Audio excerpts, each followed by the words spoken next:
আমন্ত্রণ দেশ জনপদ লাইভে, সঙ্গে আছি আমি নাভিলা হাসরাত। বিএনপির ভারপ্রাপ্ত চেয়ারম্যান তারেক রহমানের প্রত্যাবর্তন উপলক্ষে দলটির পক্ষ থেকে রাজধানীর ৩০০ ফিটে সংবর্ধনা মঞ্চ তৈরি করা হয়েছে। সেখানে রয়েছেন সহকর্মী হাসান আল মাহমুদ। হাসান, মঞ্চের সর্বশেষ পরিস্থিতি কি দেখছেন? নিরাপত্তা রক্ষায় কি কি পদক্ষেপ নেওয়া হয়েছে, বিস্তারিত জানাবেন।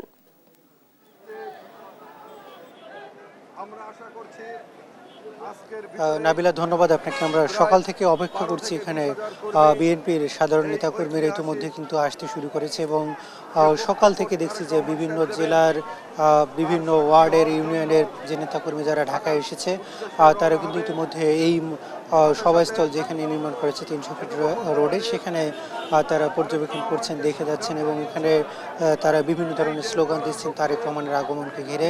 এই যে ১৭ বছর পরে তার আগমন, সেটিকে কেন্দ্র করে কিন্তু বিএনপি অনেক বেশি উজ্জীবিত এবং তারা এই মুহূর্তে আসলে দেখছি যে নানা বয়সী, নানা বিভিন্ন জায়গা থেকে আসলে বিএনপির নেতাকর্মীরা এখানে আসছেন এবং তারা এখানে স্লোগান দিচ্ছেন। এবং ইতিমধ্যে আমরা দেখেছি যে মঞ্চের যে কাজ সেটি কিন্তু পুরোপুরি শেষ করা হয়েছে এবং এখন এই মুহূর্তে আনুষ্ঠানিক যেসব ডেকোরেশন রয়েছে সেগুলোর কাজ করা হচ্ছে। একই সাথে সাউন্ড সিস্টেমস এবং এই এলইডি স্ক্রিন যে লাগানো হবে পুরো ৩০০ ফিট রোডে, সেগুলো কিন্তু এখন পুরোদমে কাজ চলছে। হয়তো সন্ধ্যার আগাতেই এই সম্পূর্ণগুলো কাজ শেষ করতে পারবেন বলে আশা করছেন বিএনপি সংশ্লিষ্টরা। একই সাথে পুরো এলাকায় কিন্তু নিরাপত্তার চাদরে ঢেকে দেবার ব্যবস্থা করেছে ডিএমপির পক্ষ থেকে এবং সেখানে র্যাব, পুলিশের পাশাপাশি আইনশৃঙ্খলা রক্ষার জন্য সেনাবাহিনী এবং বিজিবি সদস্যদেরকে মোতায়েন করা হতে পারে। ইতিমধ্যে আমরা দেখছি যে তাদের ঊর্ধ্বতন কর্মকর্তারা বারবার আসছেন এবং এইসব এলাকা প্রদক্ষিণ করে যাচ্ছেন এবং সার্বিক নিরাপত্তা ব্যবস্থাগুলো তারা খতিয়ে দেখছেন। এবং আপনাকে জানিয়ে রেখে পুরো এলাকাটা কিন্তু ইতিমধ্যে সিসিটিভির আওতায় নিয়ে আসা হয়েছে যাতে কোনো ধরনের নিরাপত্তা সংখ্যা তৈরি না হয়। এই সব সিসিটিভি সেন্ট্রাল একটি মনিটরিং সিস্টেম থেকে পুরো এলাকাকে পর্যবেক্ষণ করা হবে এবং সেগুলো কিন্তু বিএনপির পক্ষ থেকেও যেমন করা হচ্ছে, একই সাথে ডিএমপির পক্ষ থেকেও কিন্তু এইসব নিরাপত্তার ব্যবস্থা রাখা হয়েছে এবং বিএনপি পার্সোনালিও কিন্তু রাখছে। আমরা বিভিন্ন জায়গা থেকে যে নেতাকর্মীরা আসছে তাদের সাথে একটু কথা বলবার চেষ্টা করি। আপনারা কোথা থেকে আসছেন এবং আগামীকালকে কি পরিমাণ লোক হতে পারে ধারণা? আমি সুদূর বাগেরহাট থেকে আসছি এবং আগামীকালকে সর্বকালের সর্বশ্রেষ্ঠ জনসমাগম হবে এবং আমার বিশ্বাস বাংলাদেশে ঢাকা শহর সহ প্রায় ১ কোটির অধিক লোক হবে, যা পৃথিবীর ইতিহাসে কোনো প্রত্যাবর্তন দিবসে কখনো হয় না। এমনকি নেলসন ম্যান্ডেলার স্বদেশ প্রত্যাবর্তনে এমন লোক হয়নি। গ্রিস বুক অফ ওয়ার্ল্ডে কালকে রেকর্ড করবে ইনশাল্লাহ আমাদের রাষ্ট্রনায়ক, আগামী দিনের প্রধানমন্ত্রী, জননায়ক তারেক রহমান যখন আসবেন। সর্বোচ্চ লোক সংখ্যা প্রায় ১ কোটি হবে এবং আমরা অনেকে ৫ দিন এমনকি ৭ দিন থেকে এখানে এসে অবস্থান করছি। আপনাকে অনেক ধন্যবাদ।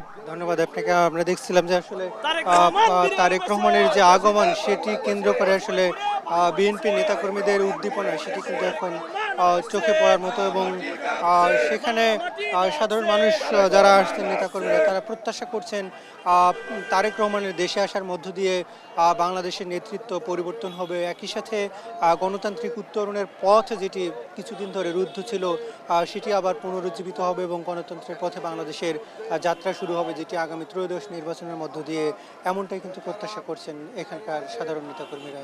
তো এই ছিল আমার কাছে এখান থেকে সবশেষ পরিস্থিতি। ধন্যবাদ হাসান। দর্শক, রাজধানীর ৩০০ ফিট থেকে তারেক রহমানের আগমন উপলক্ষে সংবর্ধনার প্রস্তুতি সম্পর্কে জানাচ্ছিলেন আমাদের সহকর্মী। জুলাই গণহত্যায় রামপুরায় ২৮ জন হত্যা মামলায় আসামিদের বিরুদ্ধে রাষ্ট্রপক্ষের অভিযোগ গঠন করে বিচার শুরুর আদেশ আজ। এ নিয়ে বিস্তারিত জানাতে যোগ দিচ্ছেন সহকর্মী সাবরিনা মজুমদার। সাবরিনা, রামপুরা গণহত্যা মামলার সবশেষ তথ্য কি কি আছে আপনার কাছে, জানাবেন আমাদের।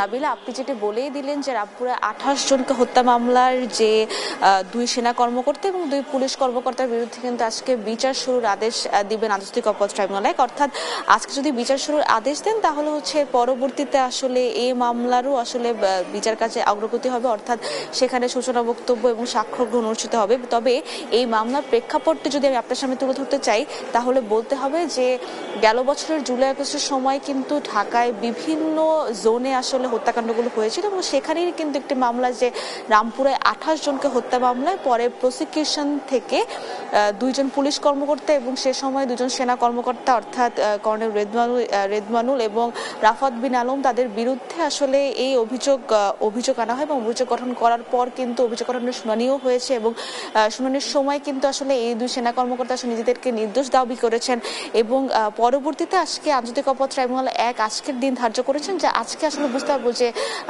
আসলে বিচার শুরু হবে কিনা। তবে এখানে যে অভিযোগটা আনা হয়েছে রামপুরার সময় আসলে যে কর্নেল রেদওয়ানুল ইসলাম যিনি ছিলেন তিনি হচ্ছে বিজিবির দায়িত্বে ছিলেন এবং সেখানে থেকে তিনি আসলে এই হত্যাকাণ্ডের জন্য আসলে নির্দেশ দিয়েছিলেন এবং সেই সাথে এই মামলায় কিন্তু 2 পুলিশ কর্মকর্তা অর্থাৎ খিলগাঁও জোনের এডিসি রাশেদুল ইসলাম এবং সেই সাথে মশিউর রহমান তিনি আসলে পলাতক আছেন।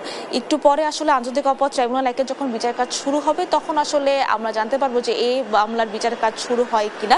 তবে আরেকটা বিষয় জানিয়ে দিতে চাই যে আজকে ট্রাইব্যুনাল 2 কিন্তু কুষ্টিয়ায় 6 জনকে হত্যা মামলায় হাসানুল হক ইনুর বিরুদ্ধেও আজকে মামলা রয়েছে। তো এখন পর্যন্ত 2 ট্রাইব্যুনালের একটিতে আসলে বিচার কাজ শুরু হয়নি, যখন বিচার কাজ শুরু হবে তখন আসলে আমি আপনার মাধ্যমে দর্শকদের বাকি তথ্যগুলো জানিয়ে দিতে পারবো। তো এখন পর্যন্ত এই ছিল সর্বশেষ। নাবিলা। ধন্যবাদ সাবরিনা। দর্শক, রামপুরা গণহত্যা মামলার সর্বশেষ তথ্য জানাচ্ছিলেন আমাদের সহকর্মী। বিএনপির ভারপ্রাপ্ত চেয়ারম্যান তারেক রহমানের দেশে ফেরা নিয়ে বগুড়া ও ফরিদপুরে বিএনপি নেতাকর্মীদের মধ্যে বিরাজ করছে ব্যাপক উচ্ছ্বাস। এ নিয়ে বিস্তারিত জানাতে যুক্ত হচ্ছেন সহকর্মী সঞ্জু রায় ও আনিচুর রহমান। প্রথমে যাচ্ছি সঞ্জুর কাছে। সঞ্জু, দিনটি ঘিরে বিএনপি নেতাকর্মীরা কি কি কর্মসূচি রেখেছে বিস্তারিত জানাবেন। দীর্ঘ 17 বছরের প্রতীক্ষার অবসান ঘটিয়ে অবশেষে আগামীকাল দেশে ফিরছেন বিএনপির ভারপ্রাপ্ত চেয়ারম্যান তারেক রহমান। সারা দেশের কোটি জনতার ন্যায় বগুড়াতেও কিন্তু নেতাকর্মীদের মাঝে উৎসবের আমেজ বইছে। আসলে বগুড়ার মানুষের বা বগুড়ার নেতাকর্মীদের উৎসবের মাত্রা কিছুটা হলেও বেশি, কারণ তারেক রহমান এই বগুড়ার সন্তান। তার বাবা শহীদ রাষ্ট্রপতি জিয়াউর রহমানের জন্মভূমি এই বগুড়ার প্রতিটি এলাকা, প্রতিটি জায়গায় কিন্তু তারেক রহমানের বিচরণ রয়েছে, ছাপ রয়েছে। বগুড়াবাসী তাকে বরণ করতে সব ধরনের প্রস্তুতি নিয়েছে। আপনারা যদি ক্যামেরার চোখে দেখেন, এটি কিন্তু গেল কয়েকদিন থেকেই বাসে করে নেতাকর্মীরা এখন তাকে বরণ করতে ঢাকার উদ্দেশ্যে যাচ্ছে।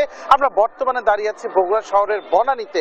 আজকেও কিন্তু সকাল থেকে এখান থেকে বিএনপির যে বিভিন্ন ইউনিট আছে সেই ইউনিটের নেতৃবৃন্দরা কিন্তু সুসংগঠিতভাবে ঢাকার উদ্দেশ্যে রওনা হচ্ছেন। গতকালকেও কিন্তু অনেকগুলো বাস ছেড়ে গেছে রাজধানী ঢাকার উদ্দেশ্যে। পরিসংখ্যান বলছে এবং জেলা বিএনপির বিভিন্ন সূত্র বলছে বগুড়া থেকেই শুধুমাত্র শুধু নেতাকর্মীদের বহনকারী প্রায় 500-র মতো বাস কিন্তু রাজধানী ঢাকার উদ্দেশ্যে ইতিমধ্যেই রওনা হয়েছে। শুধু তাই নয়, নেতাকর্মীদের যেটি প্রত্যাশা যে বগুড়া থেকেই প্রায় 1.5 লক্ষ নেতাকর্মী তাদের প্রিয় অভিভাবক, প্রিয় নেতা তারেক রহমানকে বরণ করতে কিন্তু ঢাকায় গিয়েছে। শুধু তাই নয়, ইতিমধ্যেই সংস্কার যে কার্যক্রম, তারেক রহমানের স্মৃতি বিজড়িত বাড়ি শহরের সূত্রাপুরের রিয়াজ কাজী লেনের সেই বাড়িটিও কিন্তু সংস্কার কাজ শেষ পর্যায়ে। তাদের প্রত্যাশা, যেহেতু তারেক রহমান বগুড়া সদর আসন থেকে এবার প্রথমবারের মতো জাতীয় নির্বাচনে অংশ নিতে যাচ্ছেন, নির্বাচনী প্রচার প্রচারণা কার্যক্রম তিনি এসে বগুড়ার সেই বাড়িতেই উঠবেন এবং সেখান থেকেই রাজনৈতিক কার্যক্রম পরিচালনা করবেন। আজকে আমরা সকাল থেকে দেখেছি যে নেতা কর্মীদের মাঝে যে উচ্ছ্বাস, যে উৎসবের আমেজ, তা সত্যি অভাবনীয়। নেতা কর্মীরা বলছে, স্লোগান দিচ্ছে, লিডার আসছে এবং মা মাটি ডাকছে, তারেক রহমান আসছে। আসলে এই অপেক্ষা কিন্তু দীর্ঘ বছরের, একদিন দুই দিনের নয়, দীর্ঘ 12টি বছর তারেক রহমান কিন্তু ভার্চুয়ালি কিন্তু নেতৃত্ব দিয়ে গেছেন দেশের অন্যতম বড় রাজনৈতিক দল এই বিএনপিকে। সেই নেতা যাকে দেখে ছাত্র দল, যুব দলের লাখ লাখ কর্মী রাজনীতি করছে, সেই তারেক রহমানকে একটিবার দেখার জন্য তারা কিন্তু এখন ছুটে যাচ্ছেন ঢাকায়। এবং তারা যেটি বলছে যে আজকে সারাদিনই কিন্তু বগুড়া থেকে আরো কয়েক হাজার নেতাকর্মী ঢাকার উদ্দেশ্যে রওনা হবেন পর্যায়ক্রমে। এই ছিল এখন পর্যন্ত আমার কাছে সর্বশেষ। আমরা তারেক রহমানের আগমনকে ঘিরে উচ্ছ্বাসের খবর জানবো ফরিদপুর থেকে, সেখানে রয়েছে আমাদের সহকর্মী আনিসুর। সঞ্জু, ধন্যবাদ আপনাকে। আমি এই মুহূর্তে রয়েছি ফরিদপুর শহরের ভাঙ্গা রাস্তার মোড়ে। তারেক রহমান দেশে আগমন উপলক্ষে কিন্তু ফরিদপুরে উৎসবের আমেজ চলতে দেখা গেছে এবং আমরা লক্ষ্য করেছি গত কয়েকদিন যাবতই ফরিদপুরে নেতাকর্মীরা কিন্তু বিভিন্ন সময় আনন্দ মিছিল করে যাচ্ছেন বিভিন্ন জায়গাতে, এবং তারা যেমনটি বলছেন যে তাদের প্রিয় নেতা অর্থাৎ দেশনায়ক তারেক রহমান, তাদের ভারপ্রাপ্ত চেয়ারম্যান তারেক রহমান আসছে, সেই নেতাকে আসার উপলক্ষে কিন্তু তাদের উৎসবের জন্য শেষ নেই। প্রায় দীর্ঘ 18 বছর পর তিনি দেশে আসছেন এবং এই তার এই দেশে আগমন উপলক্ষে কিন্তু তাদের উচ্ছ্বাস দেখা যাচ্ছে। এছাড়া তার যে আগামীকালকে ঢাকায় তিনি আসবেন 300 ফিটে, সেই আগমন উপলক্ষে কিন্তু নেতাকর্মীদের ব্যাপক প্রস্তুতি চলছে। বিশেষ করে গত কয়েকদিন যাবতই এই ফরিদপুর থেকে হাজার হাজার নেতাকর্মীরা কিন্তু অলরেডি যাত্রা শুরু করেছে, অনেকেই ঢাকা পৌঁছে গেছে এবং আজকেও যারা বিশেষ করে যারা নেতা পর্যায়ে রয়েছেন তারা কিন্তু কেউ মানে অনেকেই রয়ে গেছেন আজকে, কারণ তাদের যারা কর্মী সবাইকে বা তাদের কিছু দলীয় কিছু কার্যক্রম সেগুলো কমপ্লিট করে আজকে তারা ঢাকার উদ্দেশ্যে রওনা দিবেন, এমনটি তারা আমাদেরকে জানিয়েছেন। এবং তারা আরো যেমনটি বলছেন যে তাদের প্রিয় নেতা দেশনায়ক তারেক রহমান দেশে আসছেন দীর্ঘ 18 বছর পর, এটি তাদের মানে উচ্ছ্বাসের যেন শেষ নেই এবং তারা এই আনন্দকে কেন্দ্র করে কিন্তু বিভিন্ন সময় আমরা শহরে বিভিন্ন জায়গায় লক্ষ্য করেছি তারা বিভিন্ন আনন্দ মিছিল করেছে। এছাড়া আমরা কথা বলেছি এই ফরিদপুর সদর 3 আসনের যিনি সংসদ সদস্য রয়েছেন নাইবা ইউসুফ, তার সাথে কথা বলেছি। তিনি আমাদেরকে যেমনটি জানিয়েছেন যে তাদের সর্বোচ্চ পরিমাণ প্রস্তুতি রয়েছে এখান থেকে যাওয়ার জন্য, এবং আমরা এছাড়াও স্থানীয় যারা নেতারা রয়েছেন তাদের সাথে কথা বলেছি এবং জেলা বিএনপির আহ্বায়ক রয়েছেন মুদাসের আলী ঈসা, তার সাথে কথা বলেছি। তিনি আমাদেরকে যেমনটি জানিয়েছেন যে এখান থেকে নেতাকর্মীরা বাস, ট্রেন এবং প্রাইভেট গাড়ি সহ বিভিন্নভাবে যাতায়াত করছেন এবং তাদের কিন্তু সব ধরনের প্রস্তুতি চলছে। এই ছিল আমার কাছে ফরিদপুর থেকে সর্বশেষ।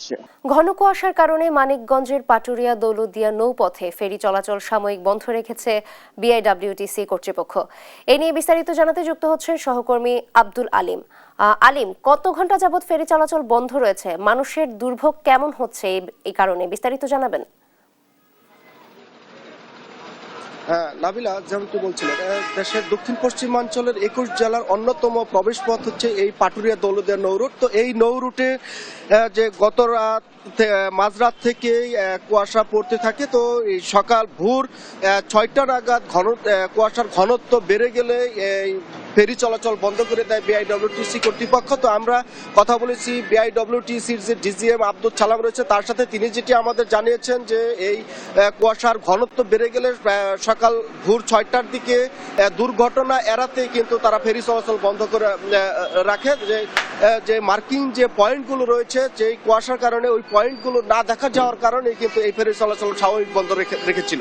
তো আমরা এই সকাল থেকে এই ঘাট এলাকায় অবস্থান করছি। তো এখানে আমরা যেটি দেখতে পেয়েছি যে এই ফেরি চলাচল বন্ধ থাকার কারণে যে ঘাটের উভয় পাশে প্রায় 3 শতাধিক যানবাহন কিন্তু আটকা পড়ে, যে কারণে এই দীর্ঘ সময় আটকা পড়ে থাকায় কিন্তু যাত্রীরা এবং যে এই পরিবহন সংশ্লিষ্ট রয়েছে তারা কিন্তু চরম ভোগান্তিতে পড়ে। তো আমরা যাত্রী সাধারণদের সাথে কথা বলেছি, তারা যেটি বলেছেন যে এই প্রতি শীত সিজনেই কিন্তু এই কুয়াশার কারণে ঘন্টার পর ঘন্টা ফেরি চলাচল বন্ধ থাকে এবং যে কারণে তাদেরকে চরম দুর্ভোগ পাতে হয় এবং এই ঘাট এলাকায় নেই কোনো পয় নিষ্কাশনের ব্যবস্থা, যে কারণে নারী এবং শিশুরা কিন্তু চরম দুর্ভোগে পড়ে। এবং আজ কিন্তু যে কুয়াশার পরিমাণ সেটি অনেক বেশি এবং কনকনে ঠান্ডা বাতাসের কারণেই মূলত এই দুর্ভোগটা বেশি হচ্ছে বলে যাত্রী সাধারণরা জানিয়েছে।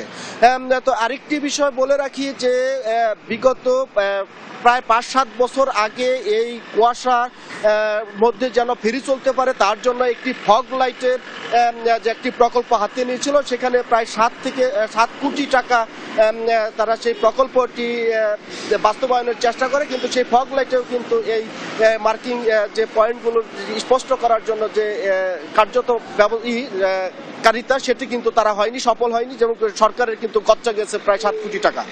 তো এই বিষয়ে আমরা কর্তৃপক্ষের সাথে কথা বলেছি, তারা যেটি বলেছেন যে এই ফগ লাইটের যে প্রকল্প নিয়েছিল তারা সাময়িক কিছুটা সফলতা পেলেও কিন্তু পরবর্তীতে তারা সেটি সফলতা পায়নি। তো তারা চেষ্টা করছেন যে বিকল্প কোনো পদ্ধতি তারা নিতে পারে কিনা, যে এই কুয়াশার মধ্যে ফেরি চলাচল করতে পারে, তার জন্য তারা একটি প্রচেষ্টা চালিয়ে যাচ্ছেন। তো এই ছিল নাবিলা আসলে আমার কাছে পাটুরিয়া দৌলতদিয়া নৌ রুটের যে ফেরি চলাচলের যে খবর, তার সর্বশেষ খবর।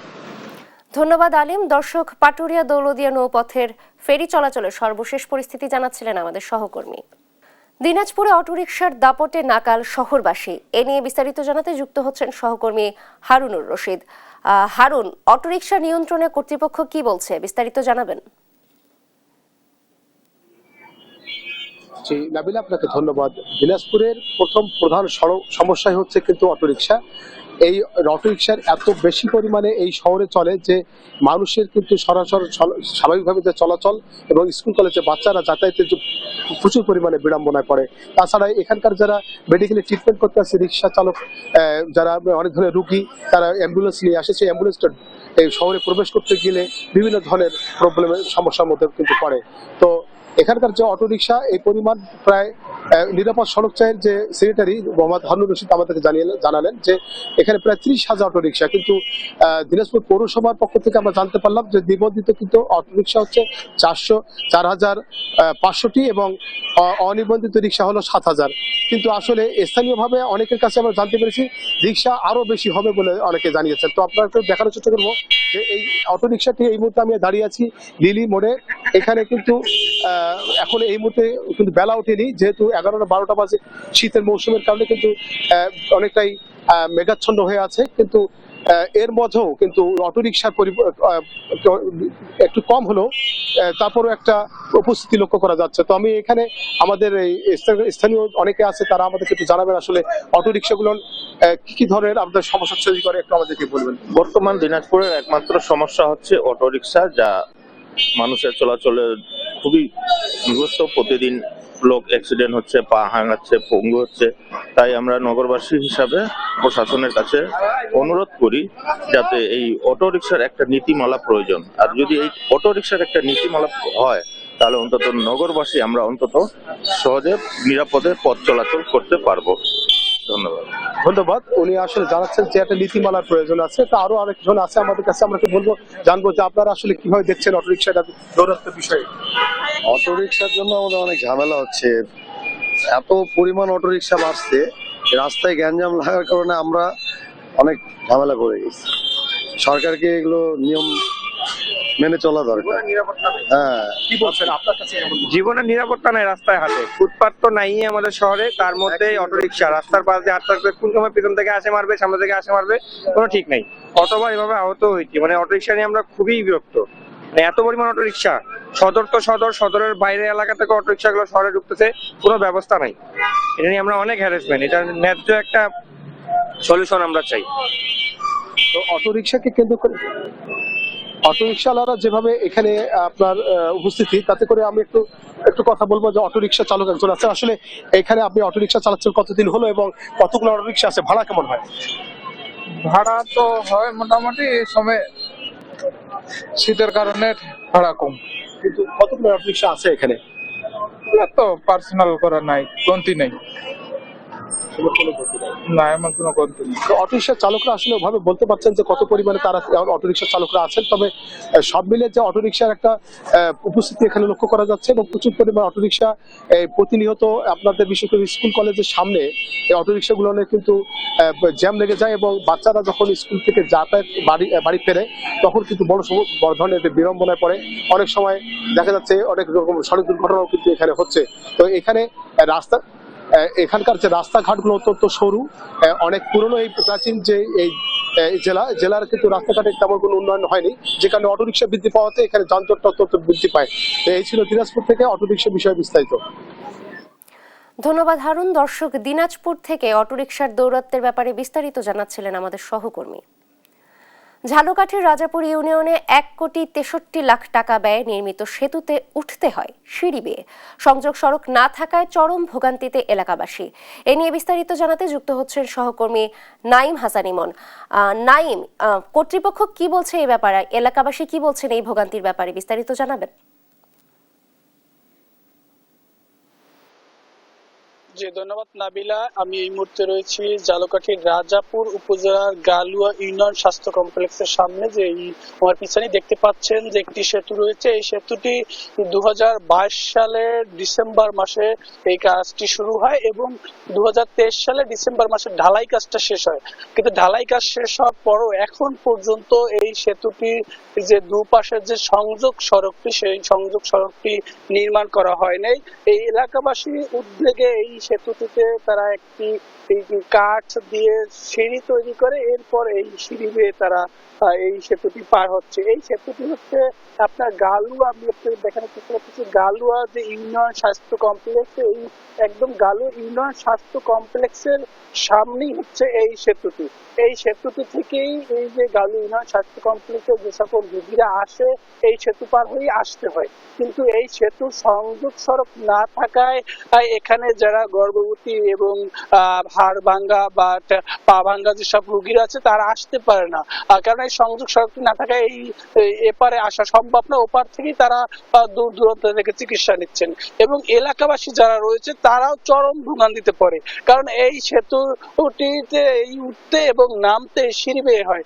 ছোট ছোট বাচ্চারা এবং এই স্কুলগামী যে সকল শিক্ষার্থীরা রয়েছে তারা বর্ষার মৌসুমে চরম ভোগান্তিতে পড়ে, কারণ এই বর্ষার মৌসুমে যে সিঁড়ি বেয়ে যে উঠতে হয় এই সিঁড়িটি থাকে পিছলা, কারণ এই পাশে যে কাদামাটি থাকে কাদামাটি পিছলায়। এই অনেক সময় এই শিক্ষার্থীরা এই সিঁড়ি বেয়ে পড়েও তাদের বই খাতা এবং কাপড় চোপড় নষ্ট করেছে, এমনটি জানিয়েছেন আমাদের শিক্ষার্থীরাও। তো আমরা একটু কথা বলবো, এখানে একজন রয়েছেন এলাকাবাসী, আসলে তার কাছে জানতে চাবো যে এই সেতুটি এই সংযোগ সড়ক না থাকে আপনাদের কি কি ভোগান্তি হচ্ছে। এই সংযোগ সড়কটি না থাকার কারণে আমরা দীর্ঘদিন ভোগান্তিতে আছি। এটা 2023 সালে উপরের কাজ শেষ হলেও আপনার দুই সাইডের ঢালের কাজ শেষ হয় না। এখানে একটা ইউনিয়ন স্বাস্থ্য কমপ্লেক্স আছে, এই কমপ্লেক্সে প্রতিনিয়ত শত শত রোগী আসা যাওয়ার বিঘ্ন ঘটে এবং গর্ভবতী মহিলারা অন্য যারা রোগী আছে তারা আসা যাওয়া করতে পারে না। এবং কিছুদিন আগে একটা মহিলা সাঁকো থেকে পড়ে তার পাও অনেক ভেঙে গেছে, তার কারণে এটা ঝুঁকিপূর্ণ এবং এলাকাবাসী এটা নিয়ে খুবই উদ্বিগ্ন। এবং এখান থেকে অনেক স্কুল শিক্ষার্থীরা যাতায়াত করে, প্রাইমারি মাধ্যমিক গার্লস স্কুল, এই প্রতিনিয়ত এরা যাতায়াত করে। স্কুলের শিক্ষার্থীরা যারা খুবই ঝুঁকিপূর্ণতে আছে, যারা স্কুলের ছোট ছোট কোমলমতি শিক্ষার্থীরা এখান থেকে পড়ে অনেক দুর্ঘটনার শিকারও হয়েছে। হ্যাঁ, আমরা কর্তৃপক্ষের নিকট আকুল আবেদন যেন এটা খুবই তাড়াতাড়ি এই ডালের কাজ শেষ করতে পারে এবং এলাকাবাসী যেন এই বিপদ থেকে মুক্তি পায় সেই কামনা করি। আমরা কথা বলছিলাম এলাকাবাসীর সঙ্গে, আমার একটু যুক্ত হব আর একজন এখানে যে গালুয়া ইউনিয়ন কমপ্লেক্সে যে ডাক্তার রয়েছেন, আমরা তার সাথে যুক্ত হব। যে এখানে আমরা আসলে জানতে চাই এই সংযোগ সড়কটি না থাকে আসলে রোগীরা কি আপনাদের এখানে আসতে পারে কিনা একেবারে? বিশেষ করে রোগীদের বেশি দুর্ভোগ হচ্ছে, কারণ এই 2 বছরের বেশি অতিক্রান্ত হয়ে গেছে যে ব্রিজের এই ঢালটি হচ্ছে না। এখানে বাইপাসের সড়কটার এই সমস্যা হওয়ার জন্য কাঠের একটু সিঁড়ি বানায় নাই, এতে ওঠানামা খুবই কষ্ট হচ্ছে এবং সাধারণ যারা রোগী আসছে বয়স্ক বৃদ্ধ এবং গর্ভবতী মা শিশু তাদের আসতে খুবই কষ্ট হয় এবং এলাকার জনগণ তাদেরও অনেক কষ্ট হয়। বর্ষাকালে তো এখানে মানে ওঠানামা খুবই কষ্টকর, কারণ ওই কাঠের যে সিঁড়িটা ওটা পিছল হয়ে যায়, পিছল হওয়ার পর পা ছুটে যায় বা ব্যথা পাওয়ার সম্ভাবনা খুবই বেশি থাকে। এই ধন্যবাদ। আমরা কথা বলছিলাম একজন ডাক্তারের সঙ্গে, আসলে এই ব্রিজটি যে নির্মাণ কাজটি যে শুরু করেছিল ও সাবেক ঝালকাঠি জেলা ছাত্রলীগের সভাপতি হাদিসুর রহমান মিলন, তিনি আসলে এই আওয়ামী লীগের পতনের পরে তিনি একটি অস্ত্র মামলায় কারাবরণ রয়েছে বর্তমানে, যার কারণে এই মূলত কাজটি সম্পূর্ণ করতে পারে না। আমরা কথা বলেছিলাম কর্তৃপক্ষের সঙ্গে, কর্তৃপক্ষ জানিয়েছেন যে এই ঠিকাদার প্রতিষ্ঠানের যে ঠিকাদার মালিক ছিল তিনি কারাগারে থাকা এই কাজটি সম্পূর্ণ করতে পারেন। নতুন করে এই টেন্ডার দিয়ে তারা এই নতুন ঠিকাদারের মাধ্যমে এই কাজটি হয়তো সম্পূর্ণ করবে, কিন্তু কবে নাগাদ এই কাজটি সম্পূর্ণ হবে সেটা তারা কর্তৃপক্ষ বলতে পারতেছে না। তো এ ছিল আমার কাছে ঝালকাঠি থেকে এ পর্যন্ত। নাবিলা, ধন্যবাদ আপনাকে। দর্শক, আপনারা দেখছিলেন ঝালকাঠিতে স্বাস্থ্য কমপ্লেক্সের সামনে সংযোগ সড়ক না থাকায় ভোগান্তির চিত্র, জানাচ্ছিলেন আমাদের সহকর্মী নাইম।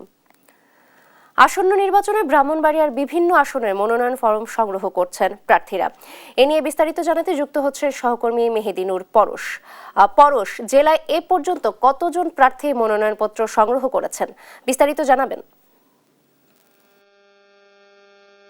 নাবিলা, আগামী 12 ফেব্রুয়ারি জাতীয় ত্রয়োদশ নির্বাচনের যে সময় নির্ধারণ করা হয়েছে, ইতিমধ্যে এই নির্বাচনকে সামনে রেখে একটি নির্বাচনী আমেজ কিন্তু শুরু হয়েছে।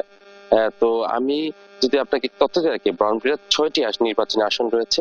এই 6টি নির্বাচনী আসনের মধ্যে যে নির্বাচনী যে ফর্ম, মনোনয়ন ফর্ম কিন্তু সংগ্রহ শুরু হয়েছে। এ পর্যন্ত 6টি আসনে 42 জন প্রার্থী, বিভিন্ন দলের প্রার্থী তাদের মনোনয়ন ফর্ম সংগ্রহ করেছেন। তো ইতিমধ্যে যে আমি যে আসনটিতে রয়েছে, এটি হচ্ছে ব্রাহ্মণবাড়িয়া 2 আসন, সরাইল আশুগঞ্জ।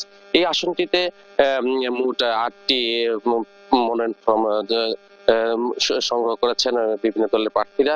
তো সার্বিক বিষয় যদি বলি যে সামনে তো ত্রয়োদশ জাতীয় সংসদ নির্বাচন, এই সংসদ নির্বাচনে মাঝে সামনে রেখে যে সাধারণ ভোটার, বিভিন্ন দলের কর্মী সমর্থক এবং দলীয় যেসব প্রার্থী রয়েছেন, তারা কিন্তু ইতিমধ্যে প্রচার প্রচারণা শুরু করেছেন এবং তাদের মধ্যে একটি নির্বাচনের উৎসব কিন্তু আমরা দেখেছি। বিভিন্ন সময় যে প্রার্থীরা তাদের ভোটারদের কাছে কাছে গিয়ে তারা তাদের বিভিন্ন প্রতিশ্রুতি দিয়ে তারা তাদের ভোট চাচ্ছেন। আর যারা ভোটার রয়েছেন তারাও আমাকে জানিয়েছেন যে নির্বাচনকে সামনে রেখে তারা একটি সুষ্ঠু পরিবেশ চান, যাতে ভোট যাতে ভালো একটি পরিবেশ তারা ভোট প্রদান করতে পারেন। কারণ বিগত সময়ে তারা বলেছেন যে তারা কিন্তু তাদের সঠিক ভোটটি কিন্তু তারা প্রদান করতে পারেনি, সেই জন্য তারা একটি সুষ্ঠু পরিবেশ দাবি করেছেন। এছাড়া যে ব্রাহ্মণবাড়িয়া 2 আসনের কথা যে বলি, এই আসনটিতে যে মূলত একটি ত্রিমুখীর মতো একটি লড়াই হবে, কারণ এই আসনে রয়েছে বিএনপির যে কেন্দ্রীয় বিএনপির আন্তর্জাতিক বিষয়ক সম্পাদক ব্যারিস্টার রবিন ফারহানা, তিনি কিন্তু এই আসনটিতে স্বতন্ত্র থেকে নির্বাচন করবেন। মূলত তার পক্ষের লোকজন কিন্তু কিছুক্ষণ পরে মনোনয়ন ফর্ম সংগ্রহ করবেন বলে আমাকে জানিয়েছেন। এছাড়াও এই আসনটিতে বিভিন্ন অন্যান্য দলের প্রার্থীরা কিন্তু মনোনয়ন ফর্ম সংগ্রহ করেছেন। তো সার্বিক বিষয়ে ভোটের চিত্র যদি আমি বলি যে দিন যতই গড়িয়ে আসছে ততই কিন্তু নির্বাচনের একটি উৎসব আমরা বিরাজ করতে দেখেছি। তো জেলা রিটার্নিং কর্মকর্তা আমাকে জানিয়েছেন নির্বাচনকে সুষ্ঠু এবং অবাধ একটি গ্রহণযোগ্য নির্বাচন উপহার দিতে তারা কিন্তু সব ধরনের প্রস্তুতি নিচ্ছেন বলে আমাকে জানিয়েছেন। তো নাবিলা, এই ছিল আমার কাছে সর্বশেষ। ধন্যবাদ পরশ। দর্শক, ব্রাহ্মণবাড়িয়ার মনোনয়ন ফর্ম সংগ্রহের সর্বশেষ তথ্য জানাচ্ছিলেন আমাদের সহকর্মী।